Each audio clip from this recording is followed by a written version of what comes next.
她的美貌可以俘获世上所有的男人，但如果面前是这种似人非人的怪物呢？她也没试过，但现在不试也得试了，因为魅惑失败，自己马上就会被杀掉。男のくせに育児なし。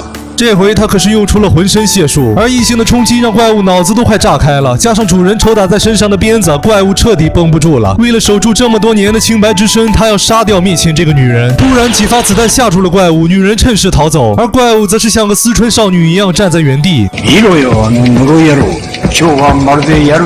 按常理来说，男人看到这个名为风不二子的女人，都是直接腿根子发软，丧失理智。不二子拿不下的男人只有两种，除了刚才的怪物，还有一种就是小孩。毕竟孩子可不会沉迷于美色，但他不信邪啊！这次我偏偏就要把这怪物和小孩给魅惑了。当然，这不是什么怪癖，主要是这小孩手里有5亿美金，也是因为这个，所以才会被怪物追杀。这笔钱是小孩他爸2星期前从老板手里搞来的。这老板表面上跟个人似的，但私下竟爱整点不干净的买卖，并且做人相当狗，吃独食极其严重，从来不给手下涨工资。所以，身为会计的小孩他爸直接天降正义，卷了5亿就跑路了。好家伙，这么大一笔钱，不二子那是闻着味儿就找上门了，自荐成了他家的女仆。但没过几天，老板便派杀手来找回丢掉的钱。老爹让不二子带着儿子先逃，自己留下来跟怪物杀手哲学交流，一会儿去约定地点会面。但没想到这个杀手是真呢啊，竟然有着操控人心的能力。无奈之下，老爹只能引爆了炸弹，与杀手同归于尽。但是这个杀手实在是呢到家了，在熊熊烈火中走出，他竟然毫发无损。另一边，不二子跟小孩吉恩在约定地点等了爸爸好久，但最后等来的却是这个怪物。本想用美色脱困的不二子，直接吃了怪物一个大逼斗。下一秒，怪物直接对吉恩施展了迷魂术。就在吉恩要说出那笔钱的下落时，不二子一个滑铲把吉恩带出了施法范围。这会儿鲁邦与次元大介也赶了过来，这怪物毕竟只是个法师，看见手枪心里还是发怵，只能眼睁睁地放走不二子。回到酒店的不二子为了独吞5亿现金，直接对着鲁邦就是一通骗啊！我早就洗心革面了，我只是想给这可怜的孩子波涛汹涌的母爱罢了。而且这孩子都得了绝症，他爹都死了，这可是留给他的治病钱，你做人可得有点良心呀！但另一头，吉恩看到玩枪的次元大介后，直接就请求着俩人给自己爸爸报仇，干掉那个人不人鬼不鬼的怪物。事成之后，自己就会把存放5亿现金的金库密码告诉他们。听闻此言，不二子当场就绷不住了。这计划浪费了自己1个多月，这么长时间自己都能找个好男人结婚了，而且还莫名其妙挨了个大逼斗。你来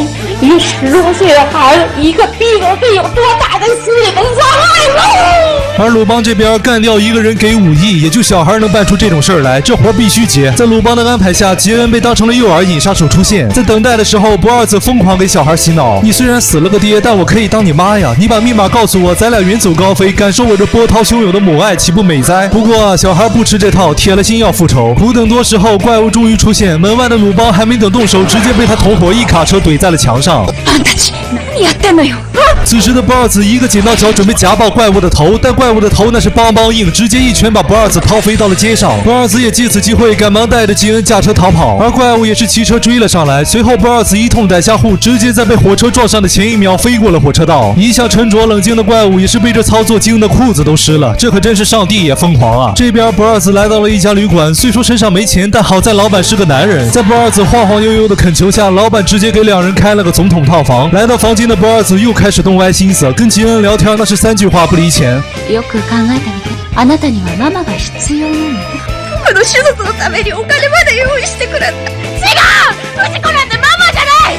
本当はお金目当てでパパに近づいただけなんだ！听到吵闹声的旅店老板上来查看情况，这可别是什么拐卖儿童啊！但男人终究是男人，没2下就被不二子拿捏了。这么一整，不二子完全没了耐心。你爹都升天了，你现在只能依靠我。因为两人闹的声音实在太大，所以警察直接来查房了。吉恩死活不跟着不二子，不二子只能一人逃跑。吉恩随后也被警察带走，但在不二子一通尾随后，竟发现警车把吉恩带到了他爸爸之前上班的公司。原来警察早就被买通了，不二子也因为监控暴露被抓了起来。见到吉恩，老板上来就给了他几个大逼斗，见他还是不说密码，老板直接把怪物叫了出来，准备用迷魂术套出密码。眼见自己的钱就要没了，不二子赶忙用给爸爸报仇这几个字唤醒了吉恩。但随后不二子也被扔进了房间，在对怪物一通色诱无效后，鲁邦与次元大介冲进来救下了两人。随后两人逃到了旅馆，吉恩终于相信不二子是真的把自己当成儿子一样守护自己，于是直接告诉了不二子密码。但下一秒拿到密码的不二子好像变了个人似的，刚才的母爱荡然无存，把小孩关到房间里就自己去拿钱了。既然小孩搞定了，了，那现在要征服的就是那个怪物了。这世上不能有自己拿不下的男人。于是不二子利用这笔钱向老板下了战书，逼他派怪物来干掉自己。随后怪物应邀来到了约定地点，与不二子进行最后的决斗。不二子率先发起攻击，但这套花拳绣腿对怪物造不成任何伤害。此时怪物发动了迷魂术，下一秒不二子直接引爆了买好的炸药，瞬间巨大的水流中断了怪物的施法。原来怪物迷魂术的原理就是把全身汗腺散发出的毒素混在沙尘中散播出来，而这种能力源于他一直吃的一种植物果实，这里面含有能操纵人心的强力毒素。但这个能力只能在干燥的地方使用，现在被水打湿的怪物已经没有活了。此时不二子表示，在刚刚的打斗中，怪物已经被他下了毒，现在看来毒药已经开始蔓延了，但是这种毒药只对人类有效，也就是说，它并不是什么怪物，而是一个活生生的人类。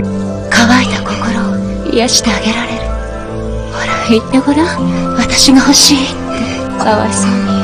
あなたは殺しのこと以外何にも知らない。此时的怪物彻底被不二子征服了，但下一秒不二子手起刀落，直接杀掉了怪物。他的目的已经达到了，被自己征服的男人就没必要留着了。弥留之际，怪物只想知道不二子究竟给自己下了什么毒，但不二子却表示自己什么毒都没下，硬要说的话，应该是种名叫爱情的毒药吧。最后，鲁邦找上了公司老板，想要问清楚这个怪物究竟是谁生产出来的。然而就在老板要道出真相时，却突然被一枪毙命。狙击者正是患了机械臂的奥奇，仿佛这些事儿之间有着千丝万缕的联系。而另一边，酒店中的吉恩竟然等来了自己的爸爸。原来那天爆炸的前一秒，他躲进了地下室，本想之后去约定地点与两人会面，但不二子却偷偷更改了地点，放了他鸽子，为的就是与吉恩单独相处，套出金库的密码。既然拿到了这5亿现金，那就还他们父子俩一个团圆好了。しかしガキの手術費用までもかすめ取るなんて血も涙もねえな。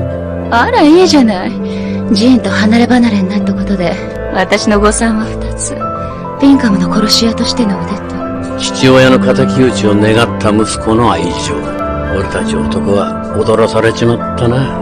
峰不二子という名の舞台の上で。ね、少し眠ってもいい？ああ、ゆっくりな。